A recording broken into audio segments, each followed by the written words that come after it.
nɛgɛ ɲɛ 10 ani 7 bɛ Kajolo Sikaso mara la ni Bamakɔ o waati kelen na wula nɛgɛ ɲɛ 1 bɛ Washington DC Amérique jamana faaba kɔnɔ an balimaw a y'aw bisimila VOA Banbara ka Malikura kunnafoniw kɛnɛ sigira bi tarata utukalo tile 13 san 2024 kunnafoniw la kumabaw bɛ na tali kɛ ninnu de kan.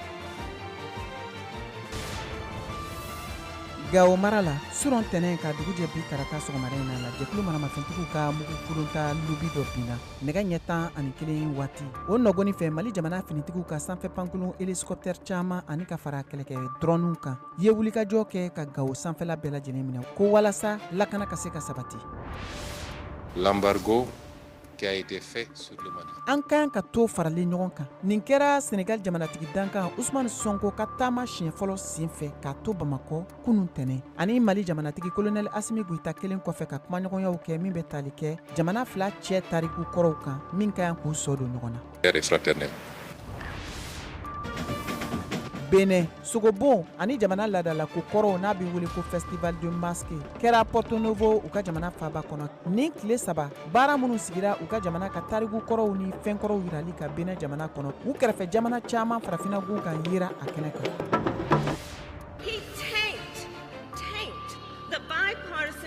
Amérique jamanatigi sigi kalata yɛrɛ ko fɔ baaraw fanba dɔ sigilen don dunanw ka koɲɛw kan n'o ye immigration ye ko Amérique jamanatigi dankan Kamala Harris n'a fadenkɛ jamanatigi kɔrɔ Donald Trump bɛɛ lajɛlen ka kumakan fanba dɔ bɛ tali kɛ dunanw ka kow kun kan Amérique jamana ka segin ka na aw ma a y'aw bisimila ko kuran an bɛ kunnafoniw kɔrɔtigɛ ka taa n'a ye jamana kɛɲɛkayan fan fɛ Gawo mara la suron tɛnɛn ka dugujɛ bi tarata la kunnafoniw y'a yira k'a fɔ ko jɛkulu maramafɛntigiw ka mugujugu min bɛ wele ko lobi caman binna Gawo mara la min kɛra su nɛgɛ ɲɛ 21 o waati o nɔgɔni fɛ Mali jamana finitigi faamaw ye wulikajɔ kɛ n'u ka sanfɛ pankulun hélicoptère ye fɔ ka se kɛlɛkɛminɛ drone ma ko walasa lakana bɛ se ka sabati cogo min na Gawo mara la. VOA ka lasilikɛla ka bɔ Gawo Idris Nasser Maïga ale b'o kunnafoniw walawala k'a lase an ma. Nɛgɛ kaɲɛ 20 tɛmɛnen ni sanga 30 ɲɔgɔnna ye san belebeleba jukɔrɔ Gawo du kɔnɔna mugujugu min n'a bɛ f'a ma ko obi a fɔlɔ min binna ni a ye mankanba bɔ Gawokaw ye a jateminɛ walasa a ɲɛcina yɔrɔ min ma o de ye sɔrɔdasiw ka kan min bɛ yen n'a bɛ f'a ma ko kan numéro 1 a kɛra sababu ye min ye dibi belebele ka a ladon ani adamadenw ka u jɔrɔ dɔ wɛrɛw tugura o kɔ nka min kɔni sɔrɔdasiw ye u ye wulikajɔ sabati joona joona ka sababu kɛ mɔgɔ o mɔgɔ bɛ Gawo du kɔnɔna na u ye avion ni drone kɔni mankan mɛn sanfɛla la walasa kunnafoni kun fɔlɔ minnu bɔra u b'a jira k'a fɔ ko mugujugu minnu filila a filila ka ɲɛsin yɔrɔ min ma a ma se ka a lasɔrɔ a jirala tuguni k'a fɔ ko min kɔni ye tiɲɛni foyi ma kɛ o yɔrɔ in na kibaruya kun fɔlɔ minnu bɔra ni sɛgɛsɛgɛli kɔfɛ an ye u sɔrɔ a jirala k'a fɔ ko mugujugu minnu filila ka ɲɛsin kama u ma se ka yɔrɔ lasɔrɔ wa tiɲɛni kɔni u ma se ka kɛ an b'a jira tuguni k'a fɔ ko a bɛ fɔ ma ko information officielle sɔrɔdasiw u bɛ deli ka min labɔ o foyi ma bɔ fɔlɔ ani maa minnu fana ye mugujugu fili olu fana ma kibaruya wɛrɛ di ka kɛɲɛ ni nin ko ye an b'aw hakili lajigin k'a fɔ ko kabi san 2023 min kɔni ye a bɛ fɔ ma ko couvre-feu a bolodalen don Gawo du kɔnɔna na walasa adamadenw ani u bololaminɛw ka olu ka u lakana. Abdul Nasir Idrissa Gawo VOA Banbara tɔgɔ la.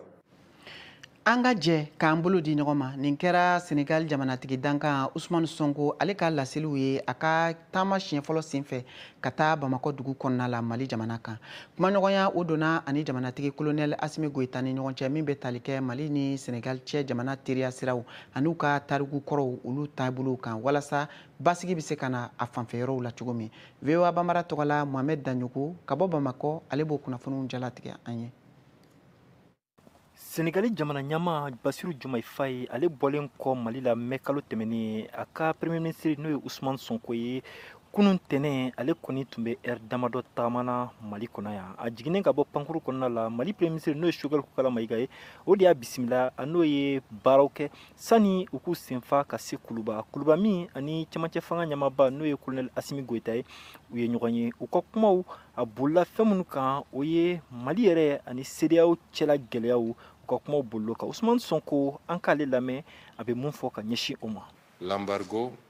qui a été fait sur le Mali. An ka jamana kɔni an bɛ mun fɔ o de ye ka fɔ ɲangini minnu kɔni tun taara ka bin Mali kan a wagati la o y'a sɔrɔ an yɛrɛ bɛ fanga sinamatɔnya la an tun ye a kɔn wa bi fana an bɛ o kɔn Sous o la notre sa régime, an bɛ mun kɛ o de ces ye k'a genres fɔ de don n'a nataw la pratiques minnu ne kɛra pourront ka jamais tɛmɛ prospérer olu et ɲɔgɔn personne ne u kana passera kɛ par le bilen Sénégal cogo min na ni jamana pour ninnu soit u bɛ se ka déstabiliser kɛ le balimamaw Mali ye ou u bɛ pour se notre ka pays kɛ frère, sinjimaw ye ou alors lui imposer des sanctions de cette nature. juye kalo tɛmɛnen mun ye CEDEAO kɔni ye ale kɔni ye Senegal jamana ani Togo jamana k'olu sugandi cogo min na olu ka se ka kɛ kumakɛla ye AES ani CEDEAO u ni ɲɔgɔn cɛ gɛlɛya min bɛ yen o ka cɛ ka bɔ yen Usumani Sonko ale ka nin taama in senfɛ sa a kumana walasa nin gɛlɛya ninnu u bɛ ta ka bɔ yen cogo min na Les n'an y'a Européens se jateminɛ an sont b'a ye fait k'a des fɔ tubabu guerres jamanaw mondiales olu ye kɛlɛ qui ont coûté belebelew ta des ka ɲɔgɔn millions de sɛgɛrɛ vies n'an k'olu ma ko et ils se guerre sont mondiale retrouvés mais o après. bɛɛ kɔfɛ u Donc, tilala ka quelles que sigi soient ka nos kuma divergences, o de y'a to an ka essayons, gɛlɛyaw a mana kɛ cogo comme cogo nos aïeux an ka l'avaient ɲɛ fait da au an très long ka fleuve du Mali qui cɛkɔrɔbaw maa s'étendait minnu d'ici tɛmɛna an au ɲɛ olu Sénégal, ye au sigi ka Ghana et fɔ kɛ partout cogo min na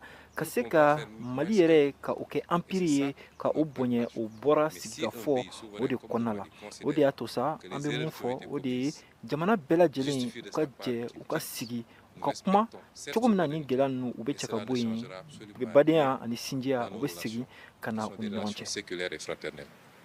Usman Sonko ale ka nin tagama in na Mali la cikan tun b'a bolo mun ye Jomayi Fayi ka cikan ye o tɛ dɔwɛrɛ ye o de ye ka tasibila kɛ ka ɲɛsin cɛmancɛ fanga ɲama ma ani malidenw bɛɛ lajɛlen ma tinzawatɛ tɛ nin kɛlɛ la maliden minnu ni tora o la n'o ye finitigilakaw ye walasa ala a ka olu dayɔrɔ ka sumaya Mohamed Danyoko VOA Bambara tɔgɔ la ka bɔ Bamako. ka kɛɲɛ ni senegal jamanatigi dankan usumani sonko ka nin tile saba taama ye ka taa mali jamana kɔnɔna la min kumaɲɔgɔnya donna ani jamanatigi dankan dr shogel kogala mayiga ka fara kolonɛl asimi goyita yɛrɛ kan voa banbara walasa an ka se ka sɛgɛsɛgɛli kɛ a kuɲɛ kan ye wele bila alexi kalanberi ma kunnafoni sɛnsɛnna don ka bɔ bamakɔ a b'an bolo nin waati in na nɛgɛ kan a bɛna an ka ɲiningaliw jaabi alexi i n'u la an b'a n'u la bisimila ayiwa kununko an y'a ye senegal jamanatigi dankan n'o ye usumani sonko ye a sera bamakɔ kuma falenfalenw mali ni senegal yɛrɛ jamana cɛ tarikuw kun kan da sera o yɔrɔ dɔw ma usumani sonko ka nin taama ye ani cilakan min bɔra jamanatigi yɔrɔ ka na di mali ta ma e bɛ se ka mun fɔ an ye kuma daminɛ la a ye mɔgɔw lafiya dɔɔni ka tugu mali la yan mɔgɔ kun tɛ se ka dɔn ko ale bɛna kɛ premier ministre ka nin bɛɛ sɔrɔ ka sɔrɔ a ma se an fɛ yen o ye fɔlɔ ye a filanan mali bi lahalala min na n'o ye k'a fɔ ko an b'a la k'an tɛ CEDEAO la malidenw bɛɛ kun ɲɛna n'ale fana nana a bɛna fara anw kan u nani fanga la u m'o fɔ nka a nani a ye hakilisigi kuma fɔ ka tugu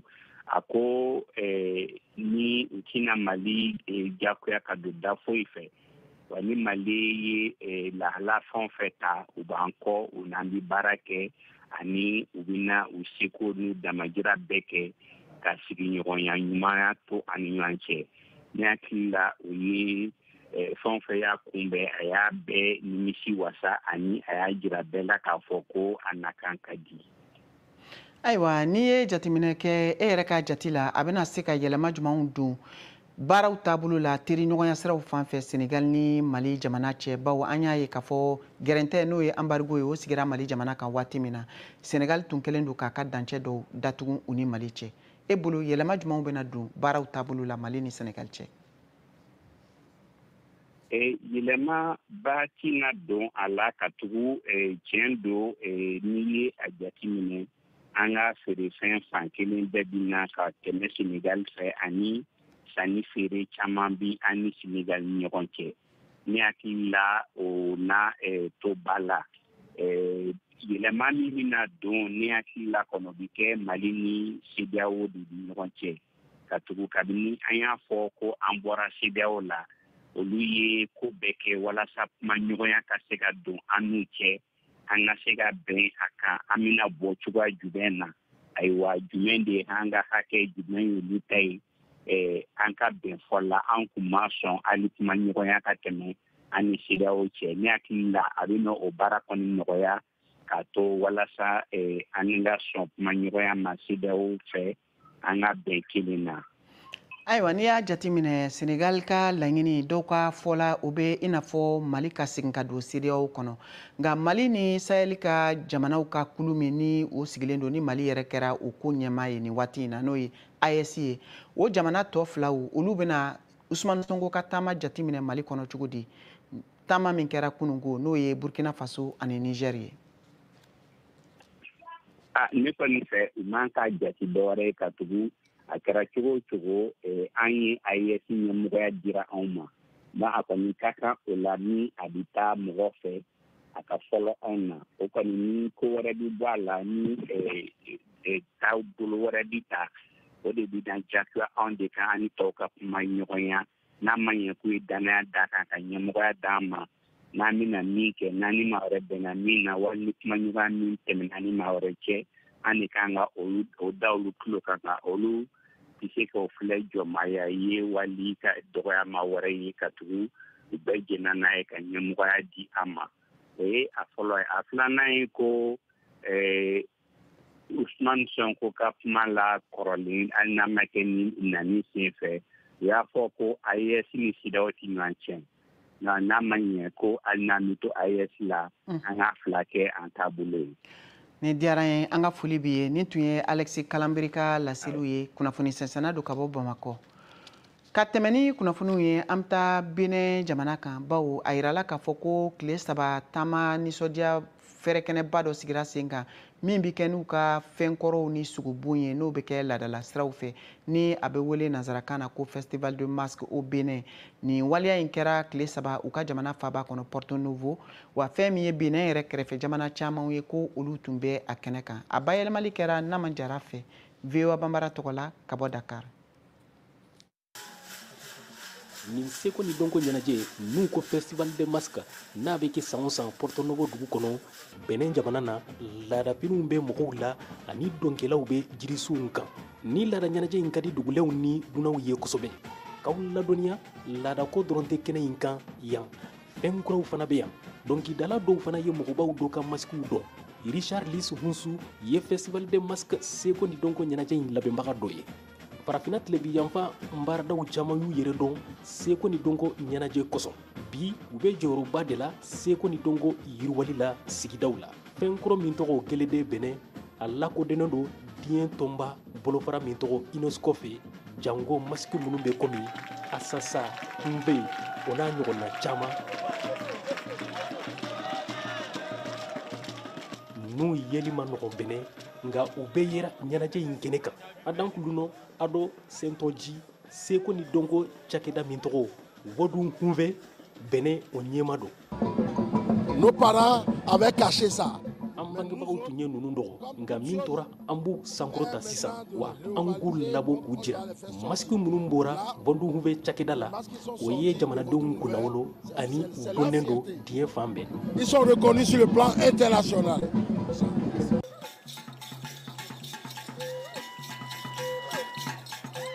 Laada jɛkulu minnu dogolen don u bɛɛ bɔra kɛnɛ in kan u bɛ masques dɔn ani laadafiniw ka dɔnw kɛ ka dɔnkili da ani ka mɔgɔw layɛlɛ i n'a fɔ lawale maakɔrɔw tun b'a kɛ cogo min na ɲɛnajɛbaw senfɛ an bɛ waati min taabolo kuraw ni cakɛdaw sigidaw la tɛ laadako dɔw ba la tɛ lajɛlikɛla minnu fana bɛ bɔ kɔ kan caman b'a fɛ fɛn kuraw ka dɔn a kɔnɔ seko ni dɔnko ɲɛnajɛ labɛnbagaw kɔni ka laɲini ye de ka bonya ka taa fɛ halisa san nataw la. Porto Novo seko ni dɔnko ɲɛnajɛ n'u ko Festival de Masque de Porto Novo a daminɛna utu kalo tile 2 ka kuncɛ a tile 4 a ɲɛnajɛ in ŋaniya bɔra Benin marabaga jɛkulu ni mairies de la n'a bilara laada ɲɛnajɛ min tɔgɔ Festival International de Porto Novo n'o la n'a tun bɛ kɛ janvier kalo kɔnɔ. An balimaw ka foli ni tanuni kɛ aw ye ka fɔ nin bɛna an don an ka jɛmukan ta ko filanan hukumu kɔnɔ o kuma b'a ɲini aw fɛ aw ka to an ka radio fiɲɛsiraw ani jabarani so kan aw k'an bɛɛ sɔni.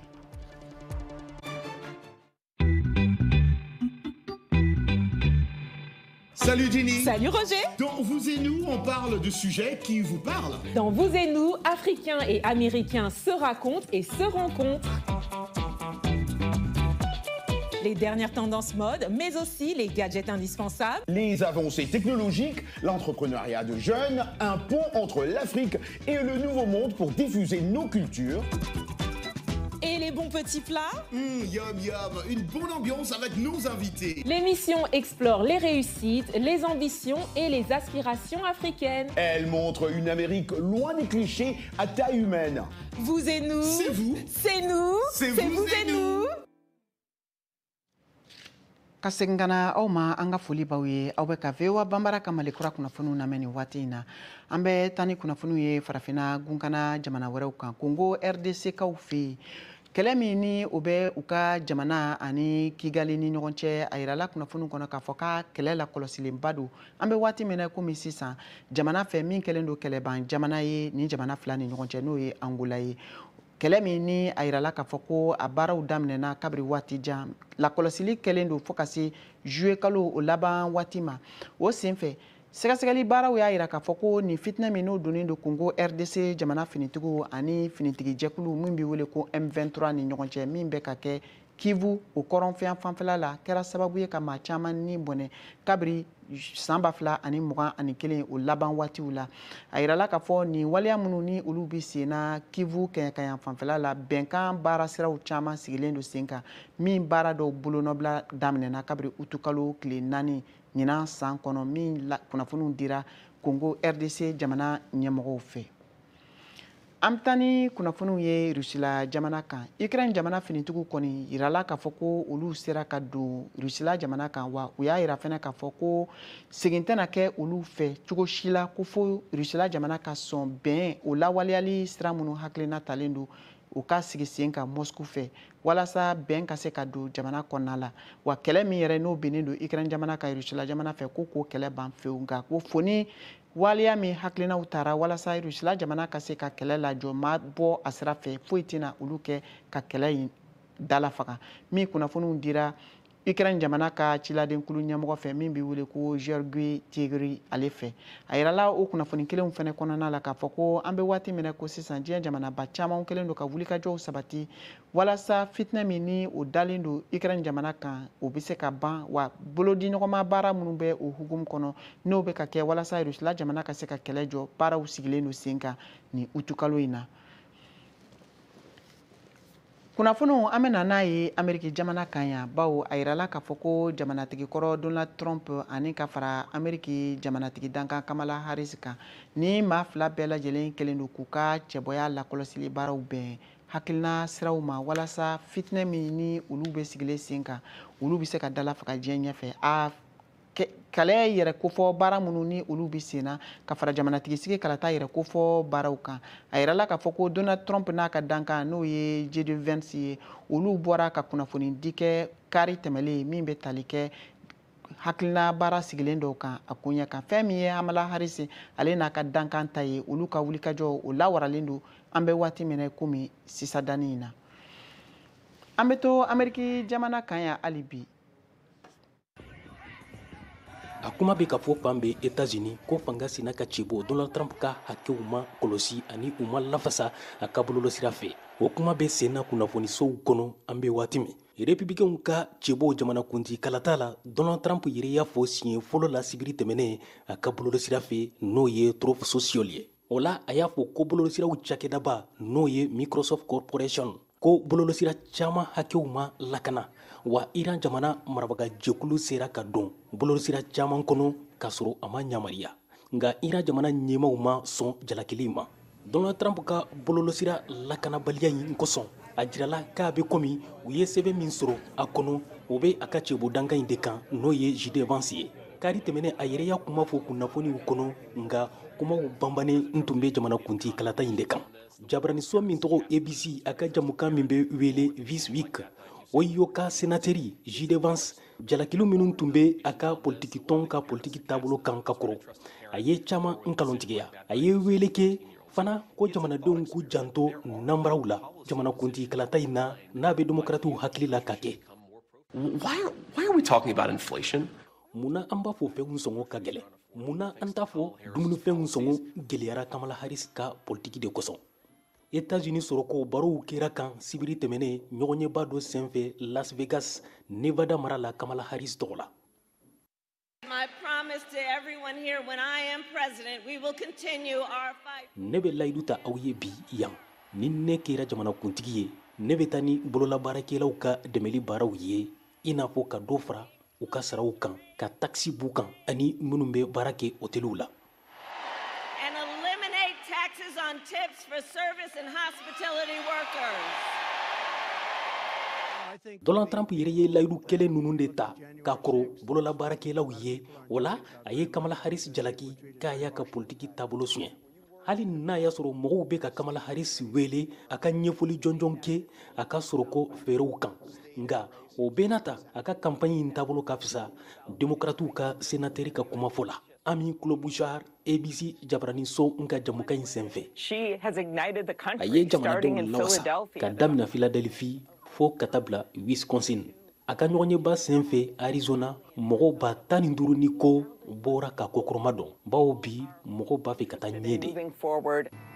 San Francisco ka ɲɔgɔnɲɛ mana ban, Kamala Harris bɛ segin ka na kari nata la Washington. O kɔfɛ ani jamanakuntigi Joe Biden ka kan ka ɲɔgɔnɲɛba dɔ kɛ ɲɔgɔn fɛ Maryland. Donald Trump fana ka kan k'a ka baaraw taabolo fɔ États-Unis sɔrɔko kan araba nata la Asian Caroline Sahel yanfan na.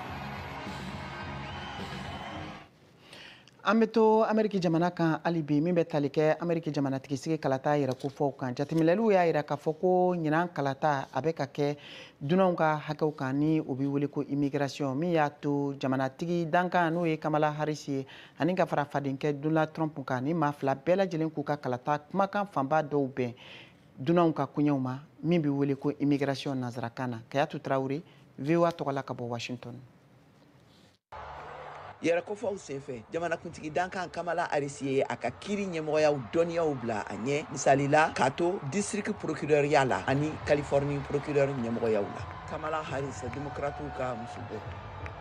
I walked underground tunnels between Ne ni lakana sɔrɔdasiw bolila dingɛbaw jɔjanw fɛ l'Amérique ni Mexique dancɛw la. Ne ye n kɔkɔ da jamana bandibaw, drogue feerelaw ani hadamadenya feerilikɛlaw ni trafikanbaw disiw la k'u kɛlɛ an ka jamana kɔnɔna la. N tugur'u nɔfɛ kelen kelen wa n ye nimisi wasa sɔrɔ fɛnɛ n ka baaraw kan.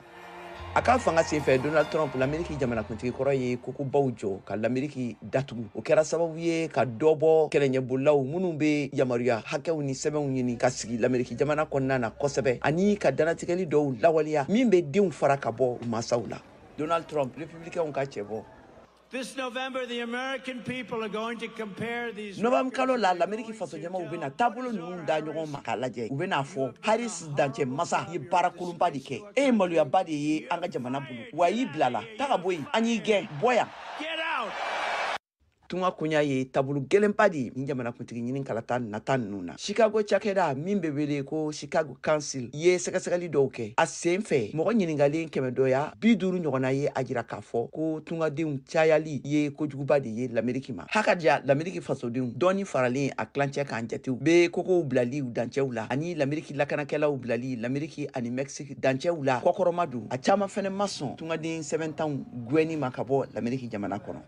Kori forman surnadonikela kɛrɛnkɛrɛnnen tunga hakɛ sariyaw kan. With the political environment we're in, it's a tough place because An bɛ executive politiki actions are sawura always minnu going to kɔnɔna be na the bi subject a of ka lawsuits. gɛlɛn sabula marakɛlaw ka danatigɛliw bɛ laban waati bɛɛ lajɛlen na kiiriso taga di ma wasabulon tɛna na fɛn fɔ o kan. That's not willing to act. Komi wasabulon dɛsɛra ka danatigɛli kɛ tungadenw ka hakɛ sariya bayɛlɛmaliw kan jamana bolo labilalen don ka tunga hakɛw sariyaw latɛmɛ u sagoya la. Kamala Harris démocrates ka muso bɔ. He tanked the bipartisan deal. A ye a seko bɛɛ lajɛlen bɛ kɛ ka bɛnkan hakilina talen ninnu lagosi sabula a tun hakili la o tun bɛna kɛ sababu de ye ka gaɲɛ sɔrɔ kalata ninnu na. O waleya bɛ a yira de k'a fɔ ko Donald Trump ka haju tɛ dancɛw lakanaliw ye. A ka haju bɛ a yɛrɛ de kan. O kumana nin ye ne ka layidu kan ye ka di aw ma. Ni n kɛra jamanakuntigi ye n bɛna dancɛ lakana hakɛ sariya ninnu. Donald Trump y'i sen da minnu kan k'a faga lasegi ka ninkura don u la k'u bila sen kan. And I will sign it into law. Harris ye layidu kɛ ka baara kɛ kosɛbɛ hakɛ dancɛw lakanaliw kɔkɔrɔmadonninw kan ne sinsili ye Trump ka jɔyɔrɔ juguya wasabulon filanan Sénat ka fan fila bɛnkan gafe hakilinaw talenw kan san daminɛ waati la. Trump dɛmɛbagaw ye Trump ladi k'a ka sinsin kosɛbɛ taabolow kan a bɛ se ka nafaba sɔrɔ Harris ɲɛ minnu kan kɛrɛnkɛrɛnnenya la tunga taabolow bɛ o la nka a bɛ halisa tungaden sɛbɛntanw ka gwɛni welekanw bilaliw la ne Biden Harris ka fanga lagosilikanw ye a k'u ye jamana dancɛw labila mɔgɔ gansanw ye Donald Trump républicain ka cɛ bɔ With your vote, inflation will stop. aw ka votew ka ne sugandi bɛna kɛ sababu ye da bɛna sigi sɔrɔ gɛlɛyaw la dunanw sɛbɛn tɛ minnu bolo bɛna gwɛn k'u labɔ an ka jamana kɔnɔna na an bɛ datugu ɲɛ wa u tɛ se ka don yan tuguni aw yɛrɛ ɲɛ b'a la a bɛ ka taa ni sira minnu ye sisan dancɛw bilala cogoya jugu min na a ɲɔgɔn ma deli ka kɛ dunuya yɛrɛ tariku kɔnɔna na Worst border in the history of the world. l'Amérique dancɛ kɔlɔsikɛlaw ye tungaden 130 jatew bɔ juin kalo tɛmɛnen ninnu na k'a sɔrɔ san 2019 waati la Trump ka fanga san laban sani covid banaw cɛla la ta kɛra 104 ɲɔgɔnna ye nka n'i ye jatew cogoyaw lajɛ a jatew be san 2023 décembre kalo taw jukɔrɔ min jatew taru jɔ fo 103 ɲɔgɔnna la nin tun ye Aline Barros VOA News Washington DC ka laselikanw ye a mana bɔra ne Kajatu Tarawele fɛ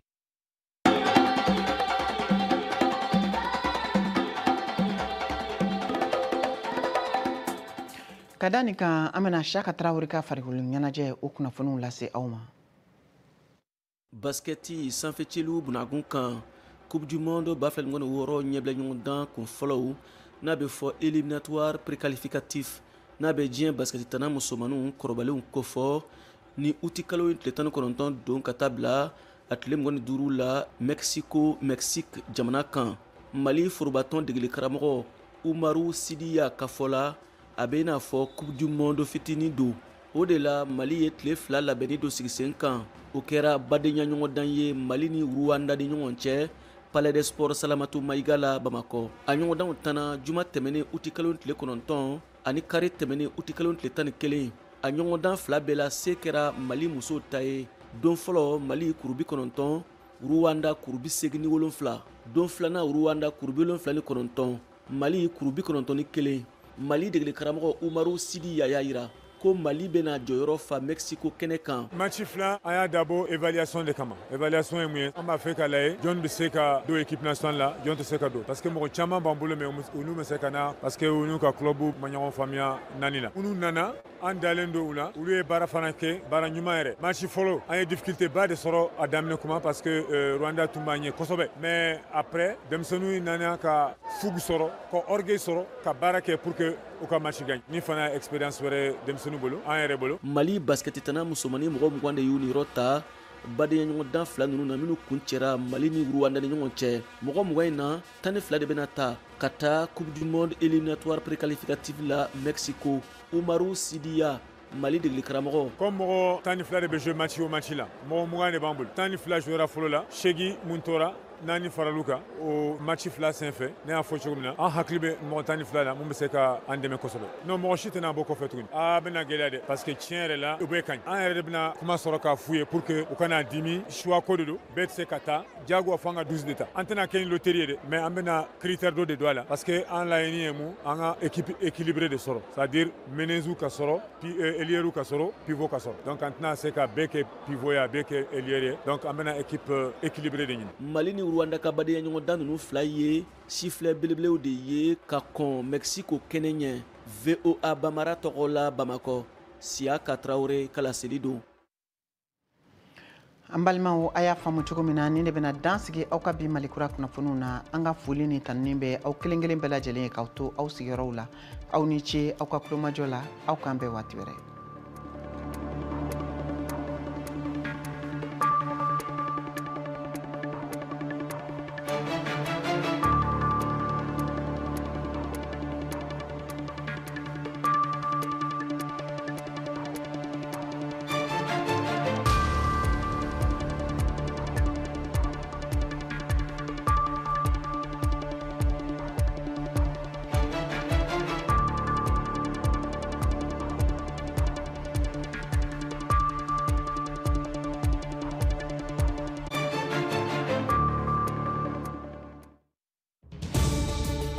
Washington Forum, le rendez-vous hebdomadaire de VOA Afrique à ne pas manquer. Chaque semaine, nous sommes ensemble pour 30 minutes pour décortiquer les grands sujets qui font l'actualité Avec nos analystes et nos reporters, nous allons au fond des choses. Politique, économie, société, culture. Nous posons le débat et nos analystes sont là pour apporter l'éclairage. Washington Forum, c'est aussi vous, le public. Vous pouvez participer en réagissant au thème de la semaine sur nos réseaux sociaux. La rédaction de VOA Afrique vous donne rendez-vous sur ses chaînes partenaires, son site voafrique.com et sur ses plateformes numériques pour prendre part à ce forum réalisé dans nos studios à Washington. À très bientôt.